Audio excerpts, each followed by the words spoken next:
दोस्तों, कैसे हैं आप सभी। मुझे आशा है कि आप सभी बहुत अच्छे होंगे। तो चलिए आज की इस वीडियो में मैं आपको ये बताने वाला हूँ कि किस तरीके से आप आय प्रमाण पत्र फॉर्म को अप्लाई कर सकते हैं। जो कि आपको अगर आय प्रमाण पत्र बनाना है किसी कस्टमर का तो वो किस तरीके से अप्लाई करेंगे। और मैं आपको इस वीडियो में ये भी बता दूं कि मैं आज जो आय प्रमाण पत्र अप्लाई करने जा रहा हूँ वो एक विधवा पेंशन के लिए अप्लाई करना है। उसके लिए मैं आय प्रमाण पत्र के लिए आज अप्लाई कर रहा हूँ। उसके बाद जो आय प्रमाण पत्र आएगा उसके बाद ही आप विधवा पेंशन के लिए अप्लाई कर सकते हैं। दोनों की कंडीशन सेम होती है, विधवा पेंशन हो या वृद्धा पेंशन हो, दोनों में जो एनुअल इनकम है वो फिक्स होनी चाहिए। वो कितनी होनी चाहिए मैं आपको इस वीडियो में बता दूंगा। तो चलिए स्टार्ट करते हैं इस वीडियो को और देखते हैं स्टेप बाय स्टेप किस तरीके से आप अप्लाई कर सकते हैं आय प्रमाण पत्र को। देखिए, अगर आपको आय प्रमाण पत्र के लिए अप्लाई करना है तो सबसे पहले आपने इस वेबसाइट e-district.up.gov.in पर आप लॉगिन करेंगे। तो अगर आपके पास आईडी पासवर्ड होगा तो ही आप इसको लॉगिन कर पाएंगे, अन्यथा आपको ई-सिटीजन पे जाना होगा। जैसे कि यहाँ पे सिटीजन के लिए एक अलग सा कॉर्नर होता है, उस पर आपको जाना होता है। तो चलिए, तो देखिए यहाँ पे सबसे पहले आपने लॉगिन कर लेना होगा। जब इसको लॉगिन करेंगे तो यहाँ लॉगिन वाले कॉर्नर पे जाएंगे, ई डिस्ट्रिक्ट लॉगिन पे क्लिक करना होगा। तो चलिए, हमने यहाँ पे क्लिक कर लिया है। अब यहाँ पे क्लिक करने के बाद आप यहाँ देखेंगे कि लॉगिन टाइप आपसे पूछेगा।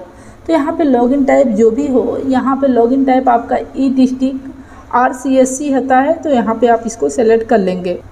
अब यहाँ पे नॉर्मली सा जो भी कैप्चा शो कर रहा है उस कैप्चा को आपने यहाँ पे फिल कर लेना है। एक बार जब भी आप लॉगिन करते हैं तो एक्सेस डिनाइड बोल देता है, फिर दूसरी बार आप इसको लॉगिन करते हैं। चलिए दूसरी बार लॉगिन करके हम देख लेते हैं। अब यहाँ पे ए डिस्ट्रिक्ट लॉगिन करेंगे। लॉगिन करने के बाद यहाँ पे देखेंगे कि ये जो लॉगिन टाइप पूछेगा आपसे, इस लॉगिन टाइप को आपको भर लेना होगा।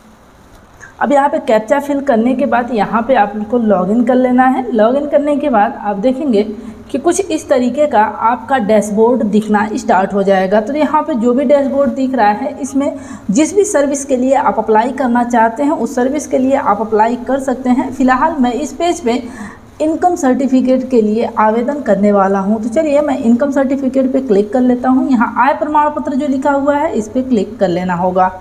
अब यहाँ पे क्लिक करने के बाद यहाँ पे आप देखेंगे कि एंटर योर आधार नंबर और एंटर सिक्योरिटी कोड, जो कैप्चा कोड दिख रहा है उसको डालेंगे। उससे पहले आपको आधार नंबर जो 12 डिजिट का होता है उसको आपने यहाँ पे फिल कर लेना है। अब यहाँ पर आधार नंबर हमने फिल कर लिया है। अब यहाँ पे मैं कैप्चा कोड को फिल कर लेता हूँ। उसके बाद यहाँ पे जो मैं आधार धारक UID है, यहाँ पे आपको चेक मार्क करना होगा, यहाँ पे आपको सबमिट कर लेना है। जब आप यहाँ पे सबमिट कर लेते हैं तो ये जो एक OTP जो रजिस्टर्ड नंबर होगा वो UDI द्वारा भेजा जाएगा, एक SMS, जो कि OTP आप यहाँ पे फिल करेंगे तब जाके आप इस फॉर्म को अप्लाई कर सकेंगे। तो चलिए मैं यहाँ पे OTP को फिल कर लेता हूँ। अब यहाँ से आपको सबमिट कर लेना है। सबमिट करने के बाद आप देखेंगे कि ये जो भी फॉर्म है वो ओपन हो गया है। अब यहाँ से जितने भी डिटेल्स दी गई हैं उन डिटेल्स को आपने यहाँ से फिल कर लेना है। एक एक करके सभी डिटेल्स को आप यहाँ से फिल करेंगे। उसके बाद आगे इसको दर्ज करना होता है। तो चलिए यहाँ पे आप देखेंगे कि ऑटोमेटिकली जो नाम है वो ऊपर आपका शो कर रहा होगा और बाकी जो भी चीज़ें हैं वो आपको यहाँ पे फिल करनी होंगी। तो जैसे अगर महिला है तो उनके पति का नाम डाला जाता है। अगर मान लीजिए कोई लड़का है तो उसके पिता का नाम डालते हैं। अगर मान लीजिए कि अगर लड़की है कोई तो उसके भी पिता का नाम ही यहाँ पे पड़ता है। तो चलिए यहाँ पे इसको सेलेक्ट करने के बाद ये सभी डिटेल्स हम भर लेते हैं। जैसे कि पिता या संरक्षक का नाम आप भरेंगे, फिर उसके बाद यहाँ पे माता जी का नाम भरेंगे। वर्तमान का जो भी पता है उसमें मकान नंबर आपको भरना होता है, मोहल्ला पोस्ट आपको डालना होता है, जिला जो है उसको आपको सेलेक्ट करना होता है, तहसील को आपको सेलेक्ट करनी होती है। उसके बाद यहाँ पे आपको ग्राम जो है वो जब तहसील आप सेलेक्ट करते हैं तो उसमें आपका जो भी गांव होता है वो यहाँ पे ऑटोमेटिकली आ जाता है। अब यहाँ पे अस्थाई पता जो है यहाँ पे आप चेक मार्क पे क्लिक करेंगे तो ये जो भी पता आपने अभी भरा है, ग्राम पोस्ट और तहसील और यहाँ पे जो भी ग्राम आप सेलेक्ट किए हैं वो सभी डिटेल्स यहाँ पे ऑटोमेटिकली फिल हो जाएंगी। अब यहाँ पे मोबाइल नंबर दिखाता है तो यहाँ पे मोबाइल नंबर आपको डालना होगा और जो भी व्यवसाय है उस व्यवसाय को आपको यहाँ पे फिल कर लेना है। अब यहाँ पे परिवार का विवरण आपसे पूछेगा, जिसमें कि आवेदक को मिलाकर परिवार के कुछ सदस्यों की संख्या, तो यहाँ पे वो संख्या आप यहाँ पे डाल सकते हैं। तो चलिए यहाँ पे ये सभी चीज़ें मैं फिल कर लेता हूँ। चलिए यहाँ पे परिवार के सदस्य का आपको नाम फिल कर लेना है। उसके बाद यहाँ पे जो भी व्यवसाय दिख रहा होगा उस व्यवसाय को आपने यहाँ पे लिख देना होगा। तो चलिए मैं यहाँ से नाम को कॉपी कर लेता हूँ, यहाँ पे मैं इसको पेस्ट कर देता हूँ और यहाँ पे व्यवसाय जो दिख रहा है इस व्यवसाय को आपको यहाँ पे सेलेक्ट कर लेना होगा। तो चलिए यहाँ पे ये सभी चीज़ें जल्दी से फिल करने के बाद चलिए यहाँ पे जो आय है उसको आपने यहाँ पे फिल कर लेना है। अब यहाँ पे परिवार के कुल वार्षिक आय वहाँ पे भी आपको फिल कर देना है। इसके बाद यहाँ पे प्रमाण पत्र बनवाने का कारण पूछेगा, तो यहाँ पे प्रमाण पत्र बनवाने का कारण आपको अन्य सेलेक्ट करना होगा और उसके बाद जो भी लिखना है यहाँ पे लिख सकते हैं। लेकिन अगर आप स्कॉलरशिप के लिए कर रहे हैं तो इस छात्रवृत्ति ऑप्शन होता है छात्रवृत्ति हेतु, तो उसको आपको सेलेक्ट कर लेना होगा।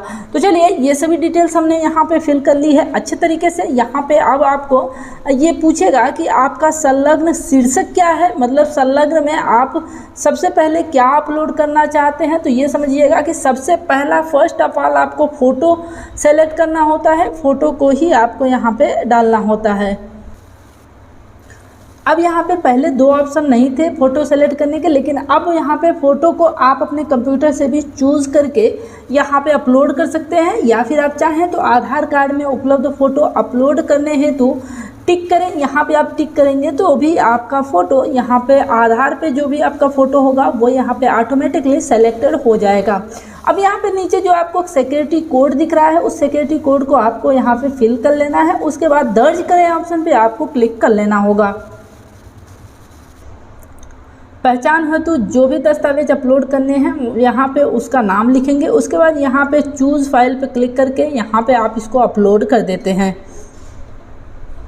जब ये सब आप फिल कर लेते हैं उसके बाद यहाँ पे जो भी दस्तावेज है अगर वो 100 KB के अंदर आपने उसको स्कैन करा हुआ है तो वो ऑटोमेटिकली यहाँ पे ये अपलोड हो जाएंगे। अगर आपने साइज सही नहीं सेट किया होगा तो ये अपलोड नहीं हो पाएगा। तो चलिए यहाँ पे ये सक्सेसफुली अपलोड हो गया है और यहाँ पे जो भी कैप्चा कोड दिख रहा है उसको हमने यहाँ पे फिल कर लेना है। उसके बाद यहाँ पे जो भी दर्ज करें ऑप्शन दिख रहा है आपको, यहाँ पे आपको दर्ज कर देना है। तो चलिए यहाँ पे हमने इसको दर्ज कर दिया है। तो इस तरीके से कम्प्लीटली आप फॉर्म को अप्लाई कर पाते हैं। तो यहाँ पे हमने इस फॉर्म को बिल्कुल अच्छे तरीके से भर लिया है। अब यहाँ पे एक चीज़ आपको दिखेगा कि आवेदन अभी तक अग्रेसित नहीं किया गया है एवं जन सेवा केंद्र के विचाराधीन है। तो ये सभी चीज़ें आप यहाँ पे देख सकते हैं कि ये जन सेवा केंद्र के विचाराधीन है। तो यहाँ पे दर्ज करें ऑप्शन पे आपको क्लिक कर लेना होगा। उसके बाद यहाँ पे जो भी पिन आपने सेट करा होगा उस पिन को यहाँ पे आपको फिल कर लेना है। उसके बाद पे वाले ऑप्शन पे जाकर आपको इसको पे कर देना है। अब यहाँ पे आप देखेंगे कि ये सक्सेसफुली डिडक्शन हो गया है इसका फ़ी का। अब यहाँ पे जो भी इसके लिए सक्षम अधिकारी हैं उनको हमने इसको फॉरवर्ड कर दिया है। अब इसका वेट कर लेना है 2 से 3 दिन या 1 हफ्ते के अंदर ये जो सर्टिफिकेट है वो आपके इसी वेबसाइट पे आ जाता है।